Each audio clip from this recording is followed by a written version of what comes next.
Salut toi! Mensch, Mensch! Bonjour et bienvenue. Ravi de vous retrouver dans notre émission. Permettez-moi de vous présenter la ravissante Pünktchen, un croisement de Border Collie et de Petit Épagnol de Münster. Elle va gentiment jouer les cobayes pour Xenius. Au menu du jour, l'alimentation de nos animaux de compagnie préférés. Comment bien nourrir nos chats et nos chiens? Pünktchen va nous aider à y voir plus clair. Elle nous a confié en coulisses qu'elle était ravie de jouer les critiques gastronomiques pour Xenius. À cette occasion, nous allons rencontrer sa vétérinaire, une spécialiste en diététique animale. Une mission qui vaut son pesant de croquettes, puisque l'on ne dénombre pas moins de 15 millions de chiens en Allemagne et en France. Avec autant de fine gueule à nourrir, vous imaginez bien que le commerce des aliments pour animaux de compagnie se porte à merveille. C'est un secteur extrêmement lucratif. La preuve avec un autre chiffre, chaque année, Allemands et Français dépensent 6 milliards d'euros en nourriture pour leurs animaux. Et bien sûr, on ne veut leur donner que des bonnes choses à manger pour qu'ils restent en forme et en bonne santé. Nous allons tenter de savoir ce qui leur convient le mieux. Mais ce n'est pas si simple de faire le bon choix. Il faut vraiment y regarder à deux fois pour savoir quel aliment vaut mieux que l'autre. Le maître reconnaît aisément ce que préfère son chien, mais il aura plus de mal à identifier ce que contient l'aliment en question. Les informations sur l'emballage ou le prix sont-ils des critères de qualité? Ces indications portent sur 3 points: la composition, l'analyse moyenne et le mode d'emploi. Volker Karl, docteur en chimie agroalimentaire, travaille pour un producteur de nourriture animale et vérifie que l'étiquette correspond bien à la réalité. Si les fabricants ne sont pas tenus légalement de procéder à ces analyses, celles-ci leur permettent de se couvrir. La composition renseigne sur les ingrédients utilisés. En premier lieu, figure l'élément dont la proportion est la plus élevée. Si un pourcentage est indiqué, la quantité en question, en viande de volaille par exemple, doit effectivement s'y trouver. Mais les autres ingrédients sont importants.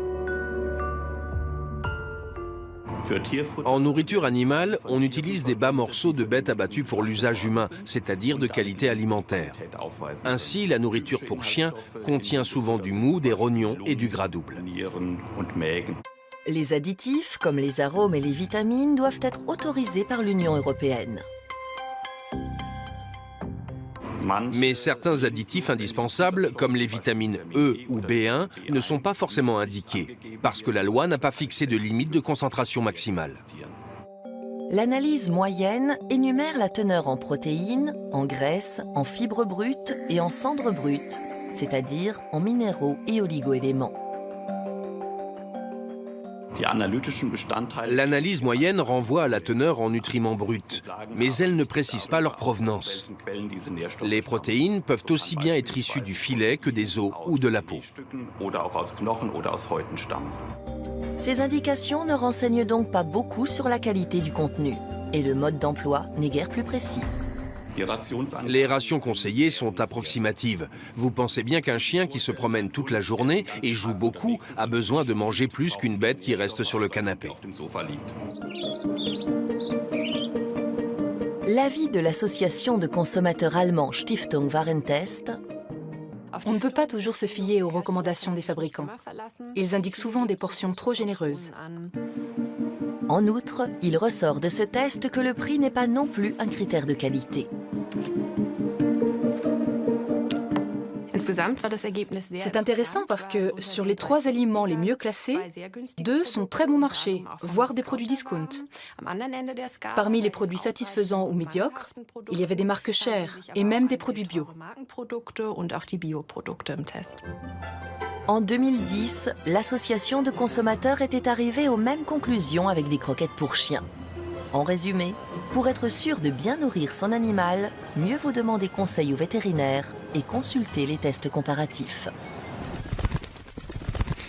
Ça y est, c'est l'heure du rendez-vous chez la diététicienne de l'école vétérinaire de Munich. Pünktchen, notre joli border collie, Caro et moi sommes fin prêts. Mais comme ce n'est pas non plus une promenade du dimanche avec chasse au lapin à la clé, Pünktchen a demandé à sa maîtresse, Madame Grach, de venir lui tenir la papate.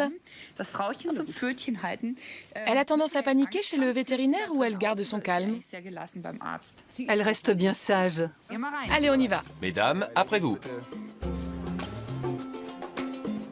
Bonjour. Bonjour. Quand les humains consultent un diététicien, c'est souvent parce qu'ils veulent perdre du poids ou se sentir mieux dans leur corps. Et les animaux? Il y a les chats et les chiens en bonne santé qui doivent changer d'alimentation, ne plus prendre de nourriture industrielle par exemple. Et il y a ceux qui ne supportent pas ces produits ou dont les maîtres les refusent. Et il y a les animaux avec des pathologies qui nécessitent une alimentation adaptée, qu'on ne trouve pas dans le commerce. Les propriétaires doivent préparer eux-mêmes leurs repas. Qu'est-ce que vous examinez? Je regarde son état nutritionnel, la couche de graisse sur les côtes par exemple. Vous le vérifiez au toucher? C'est ça. Chez les chiens à poil ras, on le voit à l'œil nu. Chez les chiens à poil long, par palpation. Elle a un peu de graisse sur les côtes, c'est-à-dire que son état nutritionnel est normal. On sent aussi sa taille. C'est bien. Qu'est-ce qu'elle mange? Elle prend 200 grammes de croquettes par jour, auxquelles j'ajoute 1 à 2 cuillerées de flocons d'avoine et environ 50 grammes de nourriture humide, de la pâtée en boîte. Parfois des pâtes avec un tout petit peu de nourriture humide. Elle aime bien ça. Et si on veut améliorer son régime, que faut-il faire? J'utilise un programme de vérification assisté par ordinateur, où sont intégrés les besoins en fonction du mode de vie de l'animal. J'entre son poids, son âge, son activité, s'il est castré ou non, et l'ordinateur affiche les taux nécessaires. J'indique alors sa ration et je vois si elle couvre les besoins de base.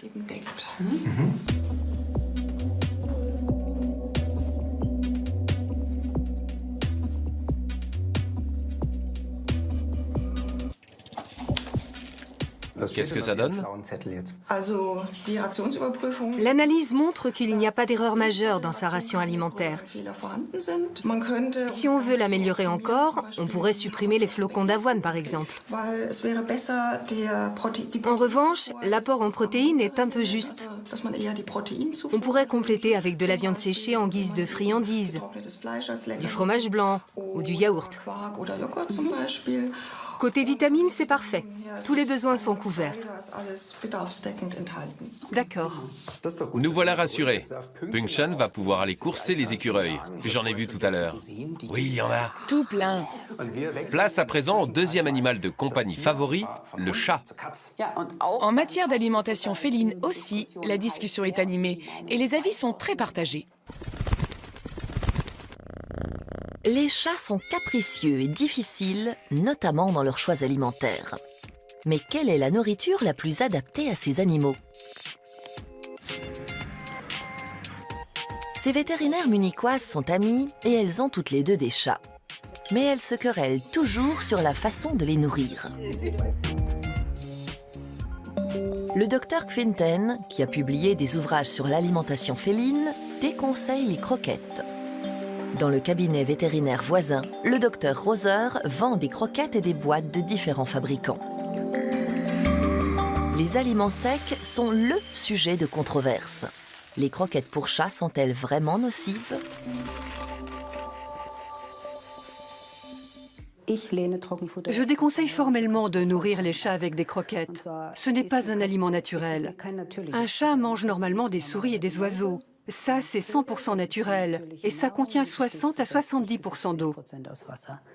Dans les conditions actuelles, avec une population très impliquée dans la vie professionnelle, je considère que les croquettes ont un rôle important à jouer dans l'alimentation féline.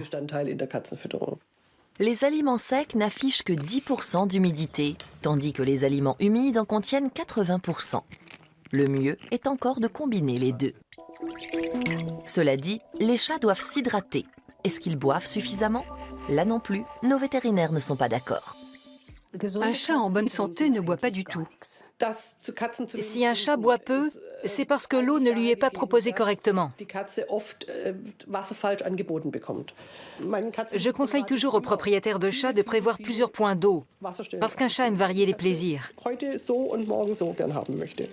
Le chat a besoin de 50 ml de liquide par kilo de poids corporel.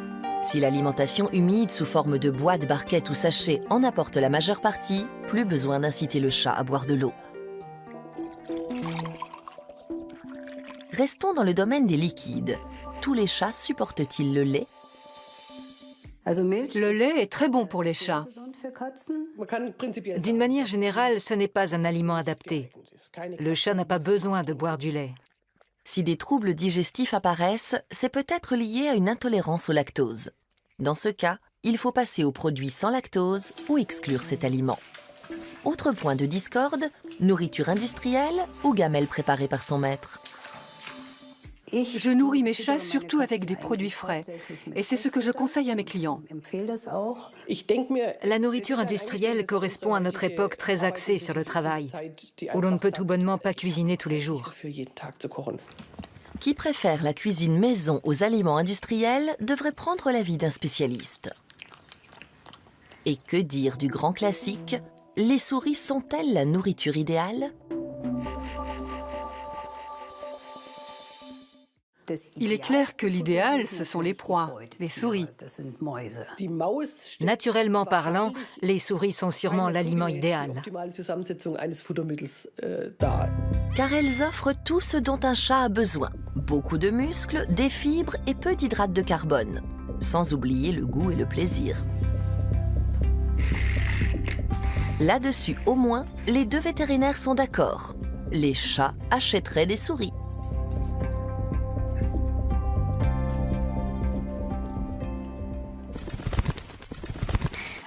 Une chose est sûre, les chats savent très bien ce qu'il leur faut, à savoir des souris, encore des souris, toujours des souris.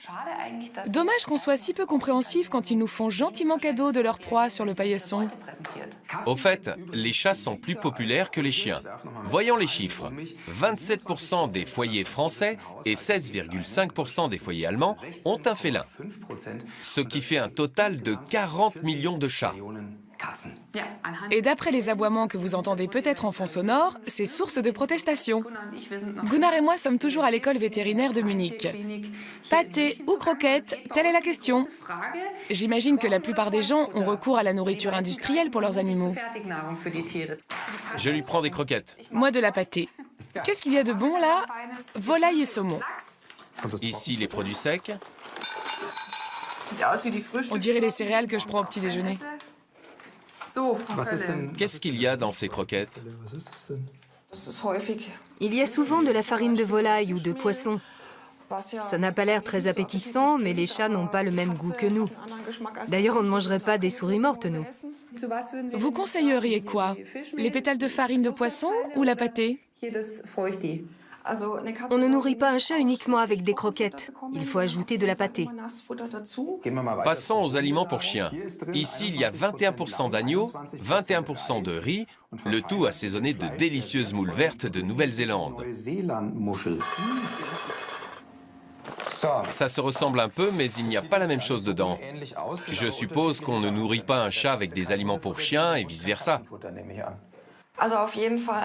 En tout cas, il ne faut pas donner à un chat des aliments pour chien, car les besoins alimentaires ne sont pas les mêmes. Le chat a besoin notamment de beaucoup plus de protéines. C'est un véritable carnivore. Et il lui faut aussi certains nutriments comme la taurine. On trouve de la taurine dans les proies traditionnelles des chats, c'est-à-dire les rats et les souris. Elles en contiennent 0,2%. Qu'est-ce que c'est? La taurine est un acide aminé soufré. Le chat ne peut pas synthétiser lui-même ce composé, tandis que le chien, lui, peut le faire à partir de certains acides aminés. Voyons si Pungchen est prête à tester les plats que je vais lui proposer.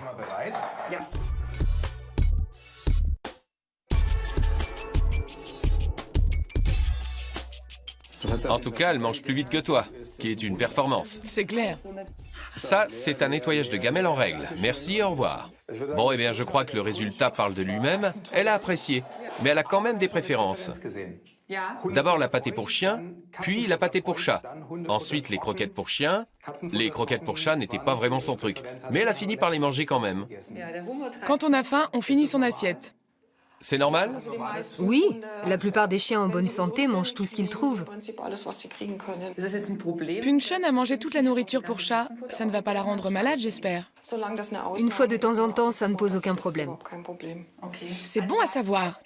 Jusqu'à présent, on s'est occupé des boîtes et des sachets. Ça ne se présente pas comme ça dans la nature. Surtout pas avec une fourchette. Sûrement pas. Et la pâtée n'est pas joliment décorée avec un brin de persil. Voilà pourquoi certains maîtres de chats et de chiens, devenus méfiants, prônent le retour à la nature. Une même suspicion vis-à-vis de la nourriture industrielle pour animaux unit ces deux propriétaires de chiens. La maîtresse de Minou, le Doberman, ne lui sert que des plats faits maison. Ça n'a pas toujours été le cas. L'idée m'est venue parce que j'ai eu un chien malade. J'ai donc essayé tous les aliments qu'on trouve dans le commerce. Et aucun n'était satisfaisant. Ils sentaient mauvais et n'étaient pas appétissants. Birgitta décide alors de produire de la nourriture pour chiens en qualité alimentaire. Après avoir longtemps cherché, elle trouve un boucher qui, en plus des saucisses, fabrique des aliments pour animaux. Nous avons été la première boucherie à produire des aliments pour chiens de qualité alimentaire. Nous avons obtenu une autorisation spéciale parce que nous avons pu prouver que tous les produits que nous traitons proviennent d'entreprises dont la qualité sanitaire est certifiée. Les aliments pour chiens sont préparés dans des espaces et sur des machines à part. Les matières premières choisies proviennent de fournisseurs régionaux. Aujourd'hui, le gibier est devenu un classique parmi les plats que nous proposons. Mais on trouve aussi des produits de régime ou bien enrichis en calcium pour les chiots. La production de nourriture animale est soumise aux mêmes règles d'hygiène que celles des aliments destinés aux humains. Une fois les composants hachés, on y mélange des additifs naturels, comme de la poudre de coquilles d'œufs bio pour fortifier les os, avec des assaisonnements comme la cardamome pour les gourmets. Remplissage à froid et fermeture. Au début, cela se faisait encore à la main. Une cuisson en douceur, à 120 degrés maximum et pendant plusieurs heures, permet de préserver l'essentiel des nutriments. Ces aliments humides spéciaux sont plus chers que les autres, mais cela ne semble pas déranger les clients. Aujourd'hui, Birgitta produit également de la nourriture pour chat. Même si les ingrédients sont choisis avec soin, l'appellation « qualité alimentaire » n'a rien de particulier, car le critère s'applique de toute façon à l'alimentation animale. On peut aussi acheter de la viande fraîche auprès du boucher. Manfred Hinreiner vient s'approvisionner une fois par semaine. Notre vieille chienne avait une allergie alimentaire. Et le vétérinaire nous a conseillé de passer au régime BARF, c'est-à-dire à la viande crue. On a essayé et ça a très bien marché. BARF renvoie à la nourriture crue biologiquement appropriée. Aujourd'hui, ce sera foie de bœuf ou cœur. Et en dessert, un bel os de veau.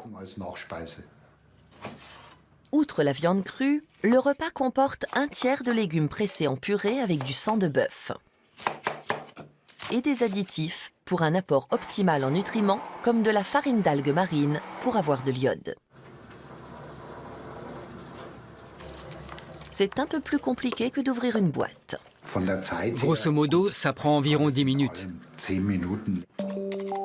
Si vous n'avez pas le temps, vous pouvez aussi commander en ligne des repas BARF complets et congelés pour les chats ou les chiens. La chienne de Manfred peut lui dire merci. Grâce à ce changement de régime, elle se régale et elle est en pleine forme.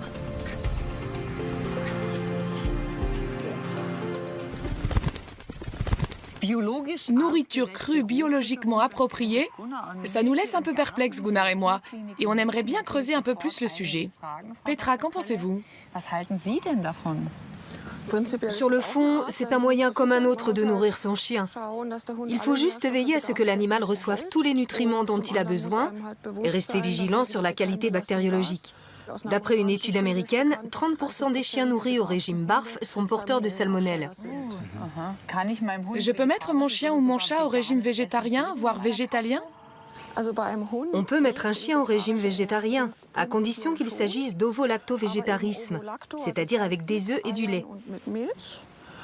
Je suis contre l'alimentation végétalienne.